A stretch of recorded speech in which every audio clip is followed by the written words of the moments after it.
Da, mă, tata, mă. Mamă, să-mi place să am 30 de miliarde de euro să-mi permit să mănânc KFC cu argint pe el. Mamă! Bă, ești nebun, poți să crezi cât de bună e? Mamă! Pincanilor, astăzi vom face aproape cel mai scump meniu de fast food din România. Am fost de dimineață la KFC și am comandat următoarele lucruri și de pe Amazon am cumpărat, ia uitați-vă ce am aici, argint alimentar. Scrie pe el argint 100% adevărat și pur. Deci data trecută am mâncat McDonald's cu aur, iar de data asta încercăm argint. Bă, aur am mâncat de 2 ori, argint nu am mâncat până acum și apăsați butonul de like dacă voi nu ați mâncat. Pentru că să fim serioși, dacă o să zic cine a mâncat să apese like, nu o să apese nimeni, că cine Dumnezeu a mâncat argint. Nu știu exact cum se desface asta. Bă, despă-te mă că te iau în... ok. Deci, ia uitați, avem aici hârtiuțele, da? Și în aceste hârtiuțe se află fâșii foarte, foarte subțiri de argint. Așa că haideți să scoatem din punga asta produsele KFC. Avem niște cartofiori, avem niște stripuri. Cartofiorii, ia uitați, sunt de-ăștia. Și sincer, sunt foarte sărați, adică văd multă sare pe ei și înainte să încep clipul am luat unul și așa dă gust. Și un sos Glen și mai avem aici, dacă nu mă înșel, niște aripioare. 3 la număr, pentru că dacă plătesc pentru mai mult, băieți, ies în minus cu clipul ăsta să mă bată 2 pietre, că e 150 de lei ce am eu aici pe masă, probabil 50 de lei sau nu mai știu exact cât am dat pe acest KFC și, desigur, argintul pur, care m-a costat și ăsta vreo 100 și un pic de lei, nu mai știu exact, dar puteți să găsiți așa ceva pe Amazon Germania, da. Deci, haideți să dăm astea cumva într-o parte și haideți să vedem cum este acest argint, da? Bun. Deci ăsta nu e înfâșiat în mai multe fâșii. Oh, ia uitați-l. O, stați să vi-l arăt. Deci am respirat pe el și l-am pierdut. S-a dus. Ok, o să mă... Bă, dezlipește-te! Deci cam așa arată, oameni buni, arată foarte, foarte făinuț și nu pot să cred că ăsta este comestibil. Ia uitați-l. Putem să vedem prin el, ia. Bă, surprinzător, prin ăsta nu. Deci prin ăsta nu se vede cum se vedea prin aur. Ia uitați, l-am luat de colț și acum de celălalt colț, cam așa arată. Și așa arată de la apropiere foarte mare. Nu știu dacă mai focusează la apropierea aia, dar aia e, băieți, ia să vedem. Wow! Bro! Deci ăsta se simte, ăsta e așa de gros încât, ia uite, am făcut aproape o mică biluță din el. Bă, ăsta e mai fain decât aur, deci aurul îl luai, nu mai simțea nimic. Se teleporta în altă dimensiune, ești nebun? Probabil în portofelele celor care... Mamă, mi-a zis zi. Mi-a zis avocatul să nu mai zic chestii politice. Deci, argintul e aici. Are și gust, bro. Simt un gust ciudat și metalic în gură. E ciudat că la aur nu se simțea așa ceva. Sunt foarte curios, oare aș putea să-mi pun o fâșie de asta de argint pe dinți? Adică la modul real, aș putea să o iau și gen... Sunt confuz. Nu cred că e pe dinți, nu-i așa? Sunt curios cum arăt. Ok, arăt a Trapper. Minunat. Folia asta, faină. De pe Mobilfox, da? Reduceri șmechere și mari, băieți, la fel ca mușchii mei, da? Folosim codul PINK pe Mobilfox, da? Cred că mi-a rămas un pic pe la bot argintul ăsta. Hai să nu mai pierdem timpul, haideți să încercăm să înfoliem cu argint. Bă, da, unul mai mic nu e, mă.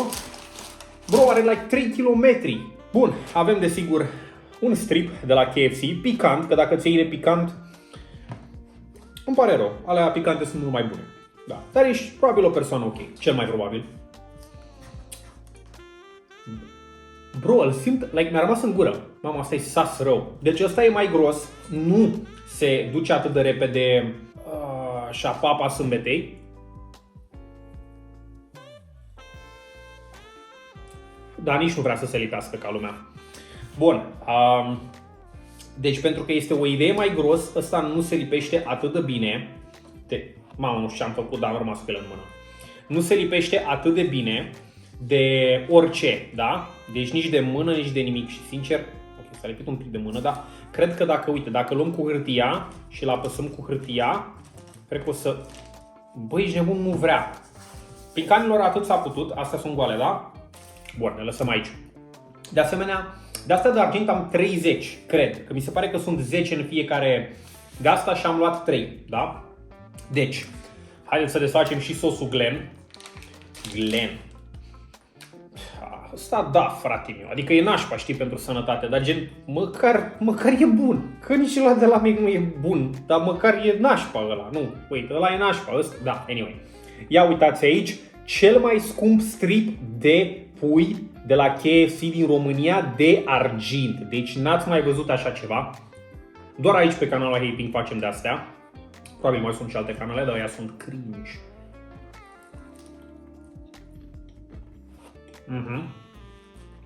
Da, mă, tata, mă. Mamă, să-mi place să am 30 de miliarde de euro să-mi permit să mănânc KFC cu argint pe el.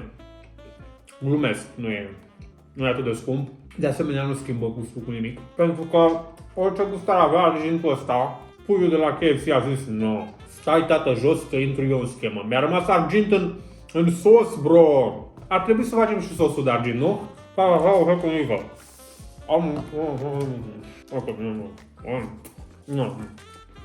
Bun, ia uitați. Hop. Hop. Stați să-l apăsăm așa un pic. Bun, pincanilor. Cel mai scump sos de usturoi din România, de la KFC, cu folie de argint pe el. Sincer, nu știu de ce am pus aur pe Mac și argint pe KFC, trebuia să pun invers, dar da. Bă, bun. Bun stripul ăsta, da, gen. E mare cât capul meu, ești nebun? Foarte mare. Haideți să încercăm o aripioară. Și vreau să scrieți chiar acum în secțiunea de comentarii ce preferați. Aripioara care e ca o copănică sau aia cu două oase. Mie personal îmi place asta.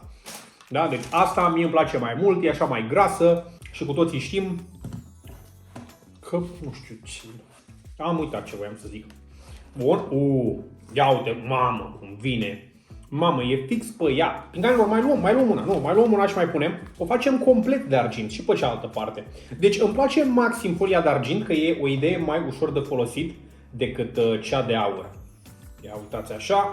Ia uitați aici, cea mai scumpă aripioară de KFC cu argint pe ea. Deci nu știu cum să vă zic, mie mi se pare că arată foarte, foarte făinuț, numai că trebuie să bat așa un pic lumina, știi? Ca să se vadă foarte fain. Dar cred că o să fie absolut genial asta. Bro, am găsit argint într-un colț de gură, mototolit. Bun, haideți să încercăm aripioară înfoliată în argint, în sos de la KFC cu argint.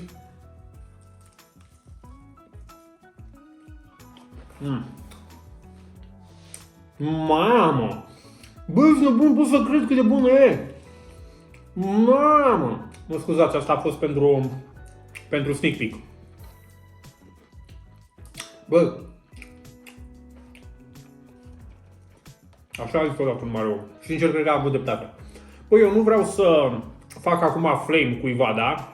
Dar sunt unii oameni care mănâncă aripioarele și le lasă cam așa, da? Și îi zic, mamă, ce m-am săturat, frate meu. Jumătate din carne e încă pe oasele alea, ești nebun?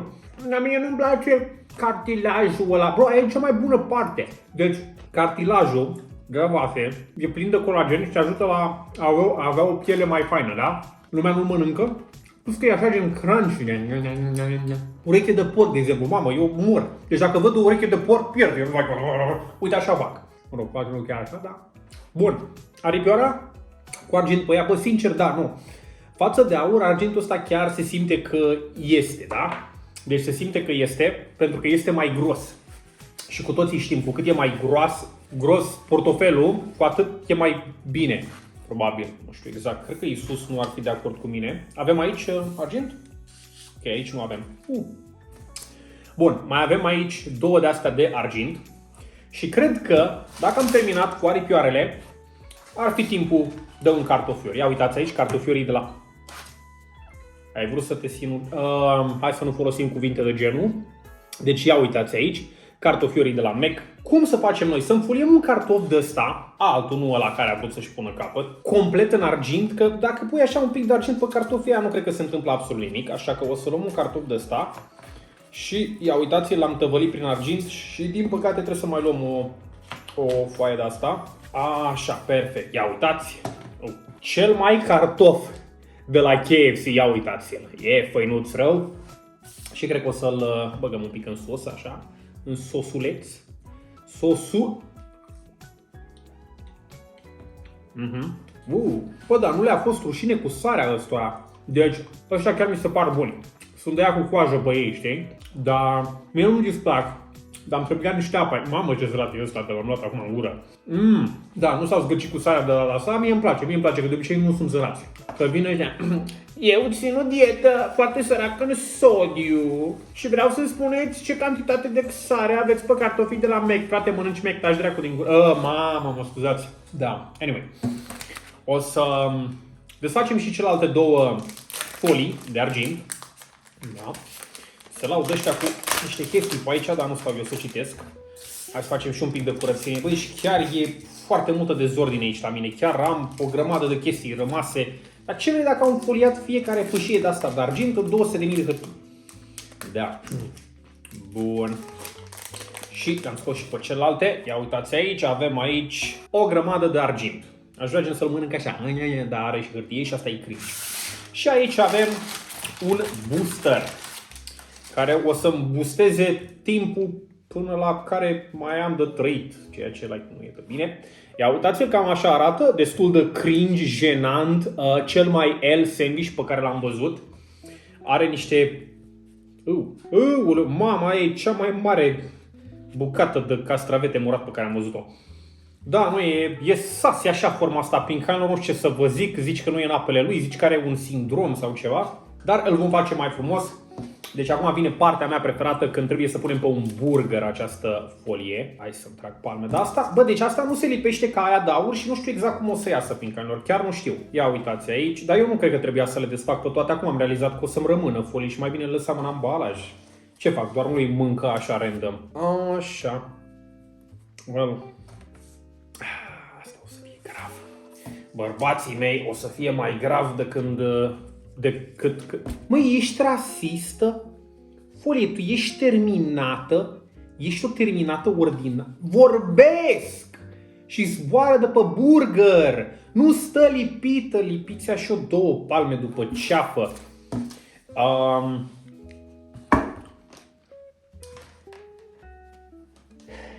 Ok. Fiți atenți, o să-mi țin respirația 30 de minute până când termin de pus aceste fâșii de argint pe burger. Ce ziceți? Și dacă mor, este vina KFC-ului și trebuie să-mi dea bani. Gen. Dar mulți, știi, mulți. Adică, cred că pentru 2 milioane de dolari mi-aș sacrifica viața mea pentru... Păi, nu știu, cred că vreau mai mult de atât. Nu, vreau o idee mai mult. Nu, ce să fac? Ce să fac ai mei cu 2 milioane de dolari? Păi până crezi că e mare o să fie o casă în România 2 milioane de dolari și deja nu mai e pont, știi, că am murit pentru doar atâția bani. Bă, dar deci nu se poate, ești pincanilor, deci nu mai pun, mă ia transpirația și îmi dau șapca asta jos, ești nebun? Dar am părul ăsta, vai de steaua mea, de râde lumea că chelesc, dar eu oricum sunt chel de când mă știu, știi, ce mai contează acum că am piste de aterizare și de decolare pe frunte. Bă, să știți că ne-am chinuit, nu vrea să stea lipit de sandwich, acest argint. Cert este că ne mai trebuie o reacție, da, fiți atenți. Mamă, nu cred, ia uitați cât argint e pe acest burger! Bun, și asta a fost pentru sneak. Să-mi trag 2 palme. Dă-te jos de pe degete. Oh, no! Pincanilor, vremuri disperate, măsuri ratate. O să luăm tot acest argint, așa de supărare, da? Și o să-l băgăm în burger. Efectiv, în burger, da? Și o să mâncăm tot argintul ăsta din interiorul burgerului, pentru că la suprafață, dacă îl punem, respirația mea de bărbat puternic cu plămânii foarte sănătoși, că eu nu suc din sticuri USB și nici nu bag în plămâni fum de burieni de pe stradă, imaginează-ți, bro, să fumezi. Ce ratați ordinari. Eu zic că atunci când suntem la coadă la Lidl și vedem pe unul că zice dați-mi și un polmol de la negru. Să începem să râdem așa isteric și să-l arătăm cu degetul. Așa ar trebui, da, fraierii. Bă, dar mie mi se pare incredibil. Deci au pus ăștia pachetele de țigări poze cu copii care... Săracii vai de steaua lor, ești nebun, cu deformații, cu malformații, cu chestii. Îți scrie că rămâi impotent, că ai gaură în gât. Îți zice de toate și ăștia sunt... Nu o să mi se întâmple mie. Eu sunt construit diferit, bro. Eu sunt construit diferit. Bro, le arată efectiv poze cu cadavre și ei sunt like... Nu e adevărat, bro. Efectiv, imaginează-ți. Deci avem aici o grămadă de argint. Deci n-ați mai văzut atât de mult argint într-un sandwich de la KFC în viața voastră faină, rău de tot, că sunteți fani ai Pink, nu? Mă rog, câți mai sunteți, că nu prea mai am mulți fani. Mai ales pe gaming, unde tot conținutul e acum copiat din afară și nu mai are rost să faci și idei originale. Eu îmi bat piciorul, mă, cred că încep și eu să copiez așa idei, dar și din România, știi?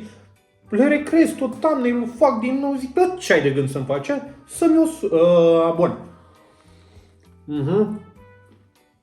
Mamă, e proastă rău pâinea asta, what the fuck e asta, bă, uitați-vă voi. Deci eu n-am văzut pâine mai neapetitante în viața asta, da? Bă, la interior, din câte vedeți, este plin de argint, da? Deci uitați argintul.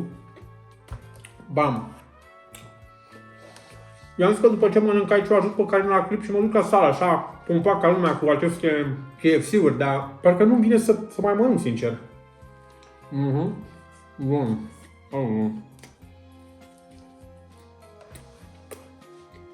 Pâinea asta nu ne mai trebuie. S-a desigurat rău de tot acest sandwich.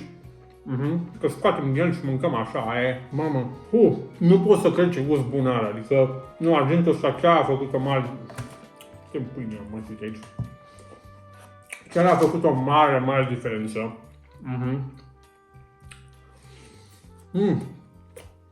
Mă bucur că... Mă, la filmează, nu? Sper că da. Mă bucur că am avut o astfel de experiență în viața asta. Acum, singurul lucru care a rămas în bucket list-ul meu e să mă calce o mașină și să mă omoare. Dar KFC cu argint e ce trebuie. Ok. Mamă, să-mi trag palme, am la bot, am pe mâini argint. Vine să mă scarpin la ochi și nu pot, am un singur deget curat. Bun. Ei bine, pincanilor, cred că nu merită să pui argint pe mâncare, dar a fost ok. Interesant că era mai gros, îl mototorei și simțeai ceva, știi? Adică, gândește acum organismul meu, stă și el cu minte acolo, stă să mă pe spate, vine data că vine data trecută aur, acum argint, zice, băi, ești nebun ăsta, a câștigat la auto, dă-l în hamsterii mei. După aia revenim la dieta noastră de ouă și carne de vită. Bă, da, puiul e așa, din mid, noroc de condimente astea, din crustă, că... Bun. E bine, o să ne vedem la viitoare, mă duc să fac curată și că nu mai pot. Nu mai pot de cald, mor.